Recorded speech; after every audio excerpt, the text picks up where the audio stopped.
굉장히 성공적인 동맹 사례, 국제 정치에서도 충분히 인용이 가능하고 그 연구 대상이 될 만한 굉장히 좀 성공적인 현대 동맹의 사례입니다.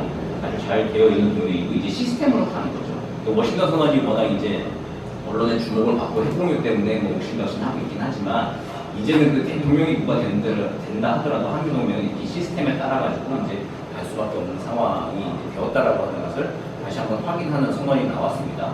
이게 구체적으로 보면 2021년도에 전임 문재인 대통령이 있을 때 5월 21일 날 그때 얘기는 이 글로벌 포괄적 전략적 동맹이라는 얘기가 그때부터 굉장히 좀 방대한 용어로 구체적으로 좀 나오기 시작한 걸로 저는 좀 지적이 됩니다. 그리고 2022년에 딱 1년 만에 서울 현지 시각으로 5월 21일 날 문 대통령 취임하고 한 열흘 만에 열린 한미 정상회담에서도 이 글로벌 포괄적 전략적 동맹이라고 하는 건 다시 한번 재확인이 됐고, 그리고 이제 세 번째 연이어가지고 이번에 워싱턴 선언은 별건이고 사실은 이게 메인 문서이죠. 한미 정상 70주년, 한미 동맹 70주년, 한미 정상 선언 요 메인 문건에 글로벌 포괄적 전략적 동맹이라고 하는 게 다시 한번 재확인이 됐습니다. 그래서 이제 비욘드 코리안 페닌슐라라고 해가지고 한반도 동부가 넘어가지고 사이버와 우주 영역까지 가는 데 있어서 아주 다양하게 협력을 하겠다라고 하는 이야기가 확인이 된 것은 굉장히 좀 평가할 만한 일인 것 같습니다. 그리고 이거는 뭐 누가 이제 대통령이 되든 어느 정부가 들어서든지 간에 이제 멈출 수 없는 이제 관성에 따라가지고 한미 관계는 이제 서로 필요한 관계이기 때문에 이제 계속 이제 진전이 될 거다라고 생각이 되고, 그리고 좀 재미있는 건 이제 끝에 보면은 그 스템이라고 해가지고 사회과학하고 기술 그리고 공학, 뭐 수학 분야에서 인재들 2023년을 기념해가지고 한미가 각각 2023명의 청년 인재들을 서로 앞으로 이제 교류하기로 했다라고 이야기를 했습니다. 과거에는 물론 과거에는 무조건 우리가 그냥 다 유학을 보내는 거잖아요. 근데 이제 미국에서도 한국에 2023명의 인재들을 보내고 서로 협력하겠다라고 하는 정도로 이제 수준이 많이 올라왔다는 점에서 우리 스스로 자부심을 가질 수 있을 만한 일인 것 같습니다. 그리고 향후 뭐 지금 여러 가지 이제 원천 기술, 지금 반도체, 배터리, 전기차 이런 게 많이 이제 메인 포커스가 그쪽에 맞춰가지고 논의가 되고 있어서 그런데 앞으로 이제 전개될 그 AI의 세계에서 초거대 AI 언어 데이터를 그 기술을 자체 개발한 나라가 미국, 중국, 이스라엘 그리고 우리나라 해서 4개 나라밖에 없다고 하더라고요. 그 전문가분들 얘기를 들어보니까. 그리고 보면 미국하고 한국, 이스라엘 이게 좀 그래도 좀 미국을 중심으로 좀 같이 같은 편에서 이제 있는 그 편이고, 이제 중국은 또 뭐 지금 2년적으로나 이렇게 약간 미중 해공 경쟁에서 이제 다른 반대편에 서 있긴 하지만 이런 이제 그 중요한 그 AI 언어 같은 거에 있어서 이제 자체 독자 기술을 가지고 있는 4대 강국이라고 일단 표현을 하겠습니다. 그 4대 강국의 4강국 중에 하나로 우리가 자리매김을 하고 있다. 그러니까 미국에서도 2023명의 인재들을 서로 교류하자라고 하는 것이 정상선언에 담길 만한 배경들이 충분히 갖춰져 있다.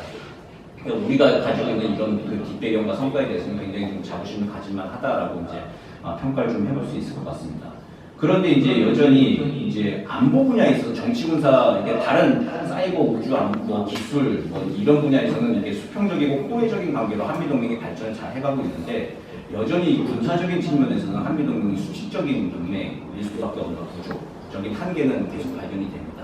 특히 이제 인도 태평양 문제에 있어가지고 정상 선언에서 인도 태평양 경제 프레임워크로 해서 이제 경제 분야에 많이 좀 초점이 좀 맞춰져 있긴 하지만 이게 아까 말씀드렸지만 뭐 대만 유사시 문제 등등에서 인도 태평양에서의 동맹의 이익을 수호하는 데 있어서 정치 군사적인 면에서는 우리가 어쨌든 수직적인 동맹 체계 내에서 플레이를 좀 할 수밖에 없는 구조적인 한계들 여전히 좀 노출이 되어 있다. 이 점을 뭐 극복하려고 하는 게 아니라 극복이 아니라 이거는 완화하거나 아니면 회피하거나 일어나지 않도록 예방을 좀 해야 되는 것이죠. 그런 점에서 우리 외교의 방향이 미국하고는 약간 좀 다를 수도 있는 면이 있습니다. 특히 지리적 특수성으로 이제 중국하고의 경제적 특수성 때문에 미중 사이에서 이제 균형추 역할을 해야 되는 것들, 이런 것들이 한국 외교의 중요한 과제인 건데 이거는 미국이나 중국을 선택하는 문제가 아니라 오히려 반대로 미국이나 중국 중에 선택을 어디를 할 것이냐, 한국의 이야기를 들을 거냐 아닐까는 물어볼 수도 있는 문제라고 생각을 합니다. 그러니까 우리가 미국과 중국 사이에서 딜레마에 빠져가지고 선택할까 말까 고민할 게 아니라 미국과 중국한테 우리하고 협력할 건가 말 건가를 물어보는 것도 오히려 여러 방법일 수 있죠. 뭐냐면 얼마 전에 이코노미스트에서 영국의 이코노미스트에서 지금이 이제 이념 경쟁을 하는 그런 식의 그 냉전은 아니지 않습니까? 좀 냉전이라 부르기도 사실은 아직은 좀 개념 규정하기는 좀 이른 단계인데 20세기 냉전이 이념 경쟁을 하던 거라서 비용이 편익을 벗어나서 어떠한 비용이 들더라도 이 악마인 공산주의 혹은 이제 자본주의 양키들 꼭 이제 전멸시켜야 되는 게 냉전 시대의 그 이념 싸움이었죠. 근데 지금은 그런 20세기적인 냉전이 아니라 이익 가지고 싸우고 있는 전략 경쟁의 시대라고 지금 아직까지는 지금 그렇게 규정이 되고 있습니다. 그러니까 신냉전이라고 하는 말도 이 과거의 지금 탈냉전 세계화 시대와는 좀 다른 양상이 펼쳐지는데 이걸 뭐라고 아직 개념 규정하기 힘드니까 신, 뉴, 네오라고 하는 걸 붙여가지고 지금 편의상 우리가 부르는 거지 이거 완벽하게 지금 미중 뭐 냉전 상황으로 다시 우리가 정의할 만한 상황까지 아직 안 간다고 보여집니다. 그리고 실제로 세계의 많은 주요 국가들이 이 안에서 자신들의 비용과 이익에 따라 가지고 거래적으로 지금 외교를 하고 있죠. 이제 그런 국가들을 영국의 이코노미스트에서 얼마 전에 T25라고 이제 따로 분류를 했습니다. 그러니까 트랜세이션하게 거래를 하는 데가 25개 국가를 대표적으로 뽑았는데 거기에 이제 한국 사람을 좋아하는 뭐 싱가포르, 이스라엘 그런 나라들 다 들어가 있습니다. 그런 나라들의 선도 그룹에서 우리가 가질 수 있는 그 역할들이 좀 있는 것이죠. T25 국가들의 이제 가장 선도 국가로서 우리가 미중 사이에서 선택적으로 사람들로 이건 이거고 저건 저거다라고 하는 이야기할 수 있는 걸로 좀 외교 전략들을 좀 생각해 볼 수 있는 가능성들. 그러니까 이번에 사이버 우주, 뭐 반도체 배터리 이런 부분에서는 미국도 분명 우리랑 협력을 해야 하는 것이죠. 모든 걸 다 전부 들어갈 필요가 없는 것이고 공청상 선언에서도 충분히 내용이 담겨 있습니다. 이런 것들을 활용해서 미국에 계속 좀 이야기를 좀 해야 되는 것들. 그게 오늘의 주제 중에 하나인 이 공공외교일 텐데 그 공공외교 분야에서도 이제 그 한상 비즈니스 역할을 하고 계신 그 현지에 계신 이제 선생님들께서 또 많은 역할을 좀 해주셔야 하는 게 이번 정상선언을 통해서 뭐 유치해 볼 수 있는 과제 중에 하나인 것 같습니다. 뭐 좀 끝으로 조금 뭐 여담입니다 말씀드리면은. 이게 윤 대통령이 그때 의회 연설이 한국에 중계되는 날 밤에 자정들이었는데 그때 이제 보고 다음날 아침에 일어나서 제가 초등학생 아들하고 아침 먹다가 어젯밤에 이제 윤 대통령이 미국에서 의회에서 영어로 연설을 하더라. 그리고 연설 끝나고 나니까 미국 국회의원들이 와가지고 막 사진도 찍고 사인도 받고 막 이제 하더라. 라고 이야기를 했습니다. 그러면 그 초등학생 아들이 그래 저한테 대뜸 물어보는 건 애들 사고방식이죠. 그래서 맛있는 거 사가지고 온대? 물어보더라고요. 근데 제가 직접적으로 나온 대답이 아니 먹고 온대. 이렇게 얘기가 나왔습니다. 그러니까 한미 정상회담에 대해서 이번에 좀 박하게 평가하시는 분들은 가서 먹고 온 거죠. 대통령이 대접 잘 받고 맛있는 거 먹고 이제 왔는데 과연 한국에 싸가지고 온 게 뭐냐 이제 국내에서는 이제 비판적 여론을 물어보고 있는 것인데 뭐 이제 싸가지고 온 거 이제 뭘 싸가지고 온지 앞으로도 뭘 싸가지고 올 수 있는지를 계속 모니터링을 좀 해야 하는 것이죠. 그러니까 한국 차원에서는 이제 국회에서도 이제 확장 억제 문제가 하도 심하니까 또 국방 문제에 있어서 이 대통령 전략에서 굉장히 아주 수직적인 분명히 구조적인 문제가 해결이 안 되고 있으니 국회 국방위 같은 데서 뭐 한미 확장 억제 관리 특별소위원회 같은 거 만들어가지고 핵 협의 그룹으로부터 어떻게 되고 있는지 상시적으로 보고를 받고 모니터링을 해야 되는 일들. 그리고 또 이제 주도권을 쥐고 있는 대통령실이 해야 되겠습니다만은 충분히 국회와 야당의 그 회담 내용을 설명하고 협조를 구하는 문제들. 이게 지금은 좀 미흡하다 보니까 비판 여론들이 좀 많은 것 같아요. 이런 것들을 좀 계속 해야 되는 것이고, 그리고 이제 현지에서도 할 수 있는 게 제가 주목한 게 한 미국 국회의원들 보니까 한 20, 30명 정도가 문 대통령 둘러싸고 막 사인 받고 사진 찍고 막 그러는데 그러면 제가 들었던 생각이 저 양반들 지역구에 뭐 한인 교포들이 많이 사시나 그 생각을 했습니다. 그러니까 한국 대통령하고 사진 찍은 거를 다음 선거 때 이제 뭐 활용하려고 지금 저 양반들이 그러나 뭐 이제 그런 생각들이 좀 들었었거든요, 순간. 만약 그런 의원들이 있다면 그 의원들을 포섭을 해야 되는 것이죠. 그게 이제 미국 현지에서의 공공외교가 될 거고, 그 의원들을 통해 가지고 반도체, 배터리, 그리고 뭐 사이버 우주, 그리고 미래인재 교류에 있어서 최대한 우리한테 유리한 방향으로 여론이 전개되도록 하는 게 뭐 오늘 좀 얘기하고 있는 공공외교의 이제 주제와 맞는 이제 활동들이 좀 될 것 같고, 이제 시스템으로 돌아가는 한미 정상회담 그리고 한미 동맹을 또 계속 세계적으로 발전시키는데. 뭐 이제 이건 거의 관성을 저희가 보기에는 탔다고 생각이 됩니다. 그래서 관성을 타는데 방향을 잃지 않고 잘 갈 수 있도록 관리하고 발전시켜 나가는 게 굉장히 좀 중요할 것 같습니다. 주변 교수께서 뭐 여러 가지 말씀 포괄적으로 해주셨습니다. 우리가 복합적인 것들에서 필요하다는 걸 해주셨고, 앞으로 미국 해야 되는 법에 대해서 말씀하셨고, 정 교수 아들도 굉장히 그 샵서 같은 뭘 싸가지고 그냥 아주 우리 헤드라인으로 나오면 될 것 같은데, 정 교수님 밖에서 혼자 마시는 거 먹지 말고 그냥 집에 마시는 거 싸다 줘야 될 것 같습니다. 먹는 데것 같아요. 예. 한 두세 가지 정도 말씀드리고 싶은 부분이 있었는데요. 첫 번째로는 이번 정상회담의 핵심 파트는 한미동맹 70주년을 축하하고 향후 70년을 또 설계하는 그런 의지를 최고 지도자 간에 교환하는 것이 중요한 파트였다고 봅니다. 그렇다면 그런 부분에서는 윤석열 대통령이 상당히 노력도 많이 했고 준비도 많이 했고 성과도 있었다라고 생각합니다. 이번에 국빈 방문이라고 하는 의전을 만들어냈고 의회 연설을 통해서 굉장히 인상 깊은 장면을 만들어냈고 국빈 만찬에서 노래하면서 굉장히 그 스킨십도 강화를 했고 이런 것들은 좀 긍정적으로 평가를 받을 만한데 이제 잔치는 화려하게 했지만 잔치를 하면서 또 구체적인 내용들을 좀 말하자면 정 교수께서 말씀하신 대로 과자를 가져왔으면 좋았을 텐데 그 부분은 좀 미흡했던 것 같고 그런 차원에서 뭐가 부족했는지 좀 말씀드리고 싶은 게 바로 전략적인 접근보다는 전술적인 접근에 집착을 했다 이런 말씀을 좀 드리고 싶은 거죠. 안보 문제 관련해서 북핵 위협이라고 하는 외부 위협이 있는데 1차적으로는 군사적으로 우리가 군사력을 증강해야 됩니다. 그게 첫째입니다. 그러니까 그런 부분에 대해서는 잘 됐다고 생각하는 거죠. 확정 억제도 확인했고 한미일 협력도 확인했고 문제는 거기서 멈추면은 하수라는 겁니다. 외부의 군사적 위협에 대응하는 첫 번째는 군사력 증강이지만 두 번째 단계는 위협 자체를 감소하는 노력이 들어가야 됩니다.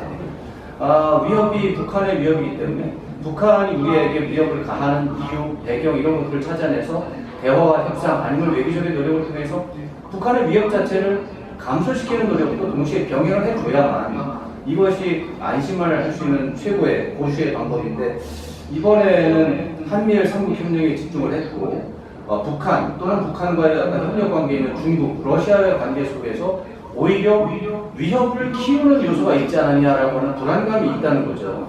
그런 차원에서 불안감이 있는 상태에서 회담이 끝나고 논란이 되기 때문에 어떻게 보면 정치적인 싸움이 되는데 문제점이라고 하면 이런 겁니다.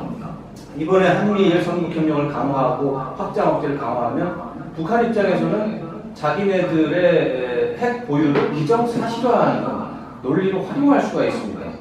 그리고 우리가 북한에 대해서 비핵화를 요구할 때 논리적으로 빈약해질 수 있는 요소도 있습니다.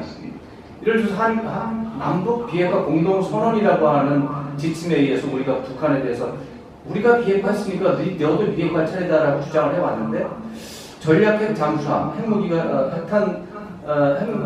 탄두가 실려있는 탄도미사일이 있는 잠수함이 들어갔을 때 이것은 한반도 비핵화 공동선언이 위반된다라고 북한과 중국이 주장할 수 있습니다.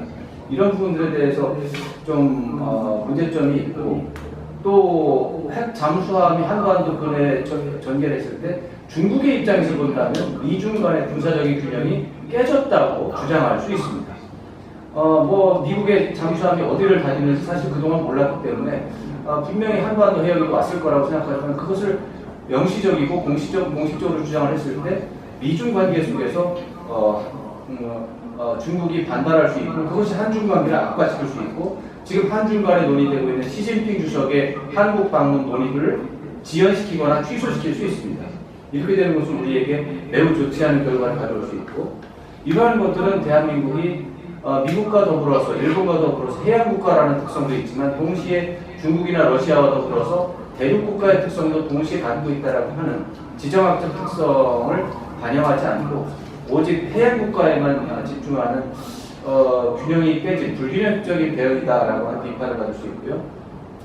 이런 점들을 생각을 해봤을 때 앞으로 한일 관계 개선, 한미일 협력 증진은 좋은 방향이지만 이것이 북중로의 협력을 과도하게 강화시키고 한중 관계 악화, 한러 관계 악화, 남북 관계로 악화로 이어진다면 이익보다 손실이 더 클 수도 있기 때문에 이런 것들을 사후적으로 외교적인 노력을 통해서 잘 조정해 나가는 것이 필요하다 이런 말씀을 드리고 이런 것들이 앞으로 본 다음에 평가를 해야 된다 이런 말씀드리고 하나 더 말씀드리면 외교라고 하는 것은 근본적으로 국민과 국가의 위임을 받아서 외교 정책이 존재할 수 있는 겁니다. 외교 협상의 정당성은 바로 국민과의 소통에서 나오는 것인데 국민을 대표하는 기관이 국회입니다. 그리고 여당도 있지만 야당도 국민을 공식적으로 대표하고 있습니다. 언론도 실질적으로 국민을 대표하고 있습니다. 이렇다면 중요한 외교 이벤트를 앞두고 정부에서는 국회와 야당 지도자 그리고 언론에 대해서 어려운 점들 이런 것들을 설명하면서 지지와 협력을 호소하는 절차를 반드시 해야 하고 끝나고 나서도 어려운 점에 대해서도 솔직하게 이야기하면서 지지와 협력을 호소를 해야만 이것이 되는데 이번 정상회담 절차를 보면 사전이나 사후에 국회 또는 야당 지도자 또는 언론에 대한 브리핑이 매우 빈약했다 이렇게 볼 수가 있습니다. 어제 여당의 지도부와 이렇게 어떤 시간을 가지고선 굉장히 좋은 일이었지만 그러나 국민을 대표한다는 측면에서 야당의 대표도 반드시 초청이 됐어야 되는데 그렇지 않은 점이 아쉽고 예를 들어서 아까 반도체법이라든가 전기자동차 같은 것이 미국 국내 정치 구조로 볼 때 도저히 이번 정상회담에서 가시적인 성과를 가져올 수 없는 한계가 있었던 것이거든요. 그런 것들은 공식적이고 공개적으로 해결할 게 아니라 비공개적이고 비공식적이고 이런 방법을 통해서 해결을 해야 되는데 그러려면은 한미 정상회담 공동성명에서 반영할 수 없는 어려움도 있었을 겁니다. 그렇다면 그것들을 국회나 야당 지도자에게 사전에 비공개 브리핑을 대통령이 진실하게 설명하면서 이런 부분들에 대해서 가시적인 성과가 안 나와도 이해를 바란다라고 부탁을 했다면 야당의 반대라든가 야당 성향의 전문가들의 어떤 격렬한 비판은 현저하게 줄어들 거라고 생각합니다. 이러한 것들이 바로 회담 자체에 대한 것도 있지만 국민과의 소통이라는 절차 또 정책 홍보라는 절차에서 윤 대통령이 실제 한 것보다도 더 손해를 보지 않느냐 이런 생각을 가져서 안타까운 마음이 있습니다. 이런 점들에 대해서 정부 당국에서 아직도 시간이 늦지 않았기 때문에 앞으로 남은 기간에 이런 것들을 잘 한다면 이번 정상회담이 성공적이었다고 역사의 기록이 될 거라고 저는 기대합니다. 이상입니다. 홍보 없어도 좀 영입을 했으면 좋겠다는 생각이 듭니다. 윤 대통령이 미국 가서 아메리칸 파이 노래만 부르지 말고 애플 파이를 좀 가져와서 좀 나눠주시면 좋았지 않겠나 그런 생각이 듭니다. 그 앞에서 잠깐 말씀해 주셨지만 우리 김현경 위원장님한테 다시 마이크를 돌려서 앞으로 한미 간의 특히 경제 협력을 통한 그 협력을 증진하고 또 한국과 미국 간의 향후 후속 조치를 하는 데 있어서 바람이라든가 그 역점을 줘야 될 그런 사항들에 있으시면 말씀 듣도록 하겠습니다.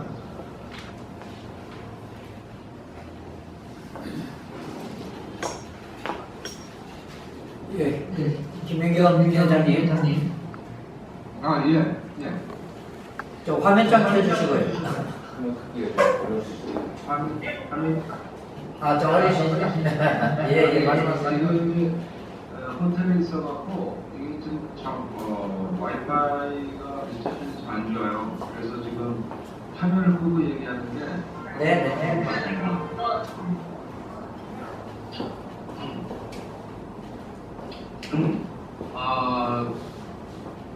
저는 지금 미주 한일 상공회에서 총연합회 소속이 되어 있거든요. 올해 저희가 10월 달에 오렌지 카운티에서 세계 한상대회를 개최합니다.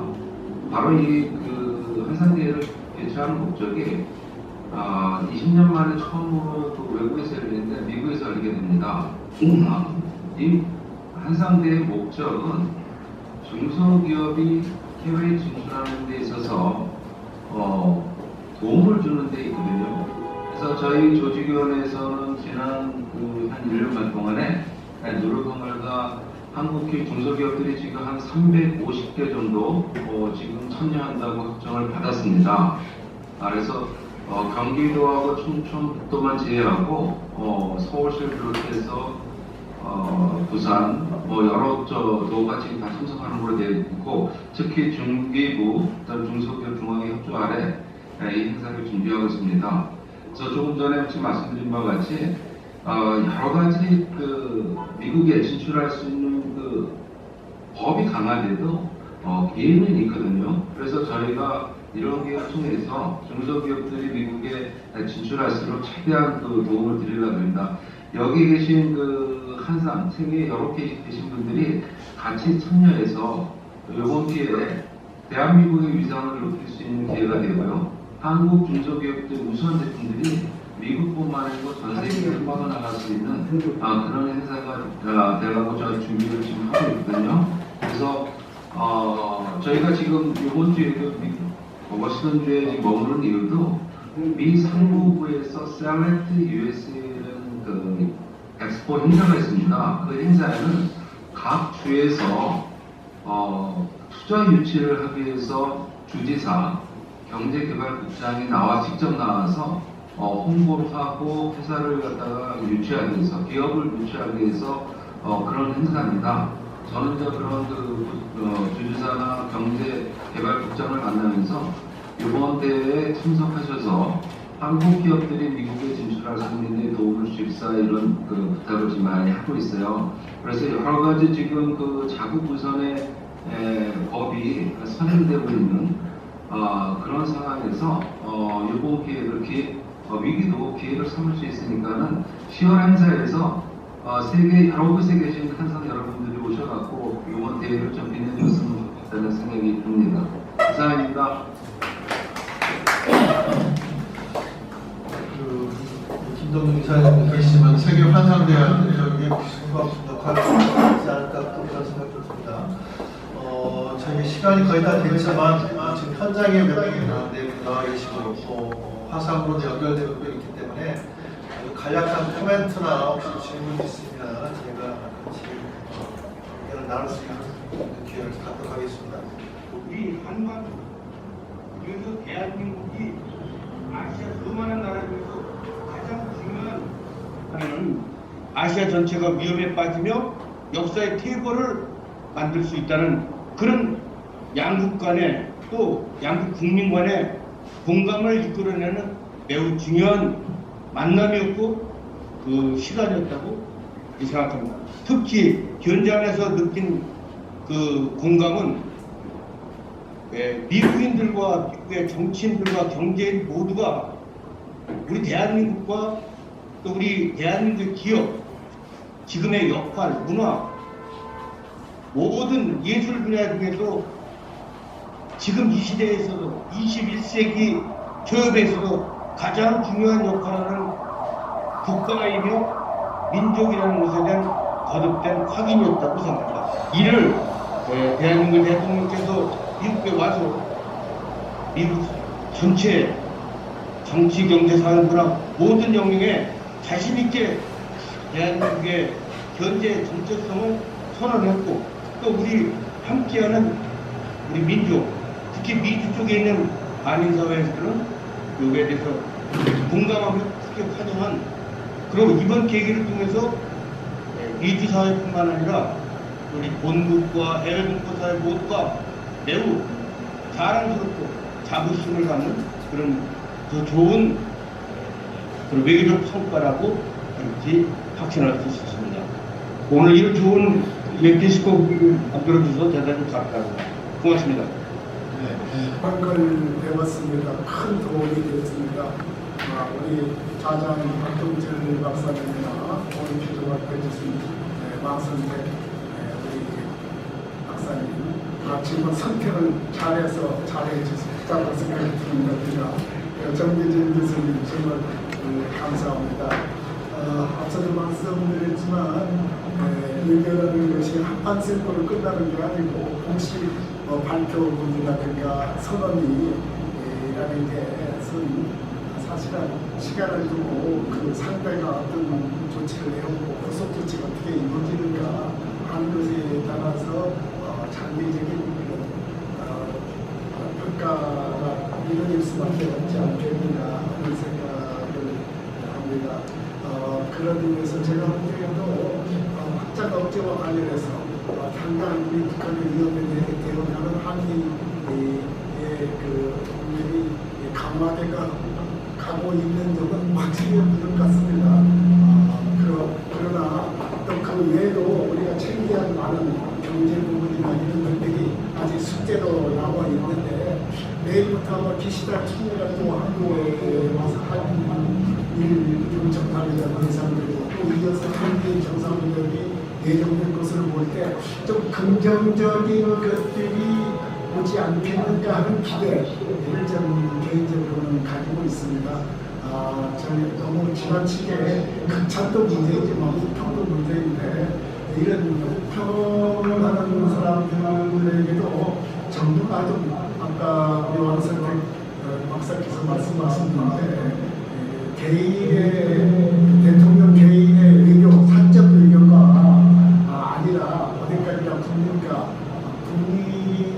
국가로부터 이익받은 그런 역할을 대통령이 하신 것이기 때문에 국회와 그리고 야당과 언론에 대해서 더 많은 정부의 대통령의 소통이 꼭 필요하지 않겠는가 하는 생각을 다시 한번 가지게 됩니다. 어쨌든 이번 이 정상회담이 윤 대통령 개인, 미국에서의 접대가 윤 대통령 개인의 후대가 아니라 대한민국에 대한 국익에 정말 큰 도움이 되는 방향으로 연결될 수 있도록 하기 위해서는 외교에서만은 그래도 여야가 좀 하나가 돼서 같이 뜻을 이루어나가는 역할들을 손잡고 가야 하지 않겠나 하는 그 생각을 가지게 됩니다.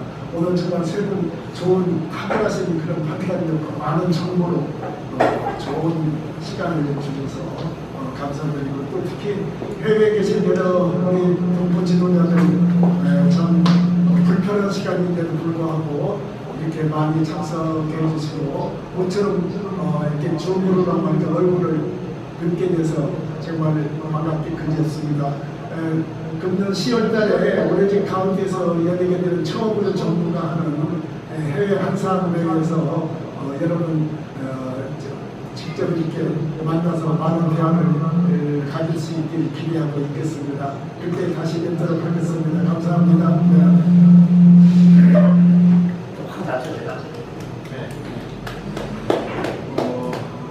한미 동맹의 70주년을 맞으면서 이번에 한미 정상회담을 통해서 한미 동맹의 새로운 시대가 열렸다고 생각이 됩니다.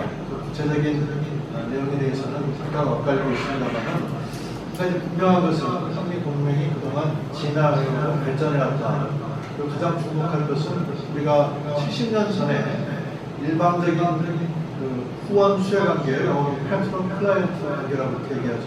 일방적인 후원 수혜 관계에서 벗어나서 거의 대등한 입장에서 그리고 우리가 세계적인 위상을 확보하게 되면서 미국이 우리를 필요로 하는 그런 전략적 분야에서 우리가 위상을 확보하게 되면서 대등한 파트너십을 진행하는 과정이 발전하게 된다는 것이 여야를 떠나서 우리가 주목해야 될 점인 것 같습니다.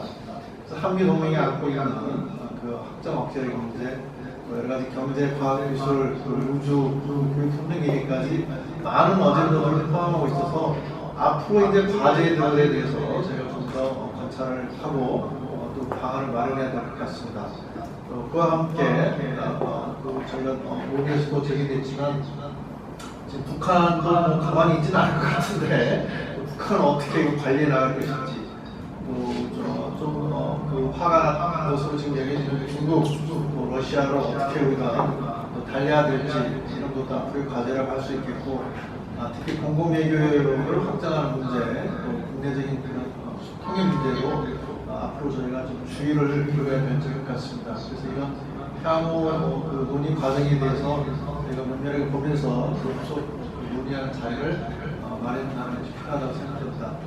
오늘 이 자리를 마련해 주신 김준호 이사장님 그리고 권혁 사무총장님께 감사드리고 이른 아침부터 이렇게 패널로 수고해 주신 우리 왕선택 박사님, 미국에서 회를 위해서 노력해 주신 김성경 선생님과 또 다른 참여자분들께 감사드립니다. 오늘 예, 수고를 하셨고요. 예, 끝내기 전에 그래도 그 사이에 잠깐 들어오신 분이 계십니다.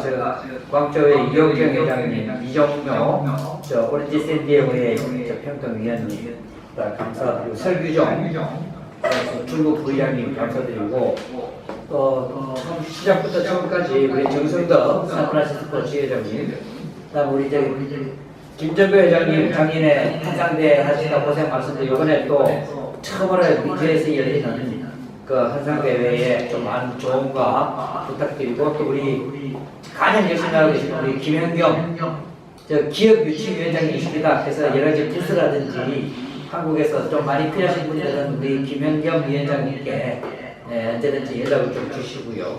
그리고 앞으로 또 오늘 이 자리가 오늘은 뭐 이제 급하게 한미 정상회담에 대해서 정치적인 얘기를 좀 나눴습니다만은 우리 김현경 위원장님께서 말씀하셨듯이 앞으로 또 이 경제가 중요합니다. 그래서 앞으로 한상대회를 앞두고 각 분야의 사업 설명회도 앞으로 전문가 초청 토론회지만 이제 또 사업하시는 분들의 사업 설명회도 또 프로그램을 마련하도록 하겠습니다. 그래서 하고요. 시간이 많이 지난 관계로 우리 오늘 자리해 주신 모든 분들께 제가 일일이 설명을 못하더라도 제 마음을 좀 읽어주시고 박수로서 마무리 짓는 걸로 하겠습니다.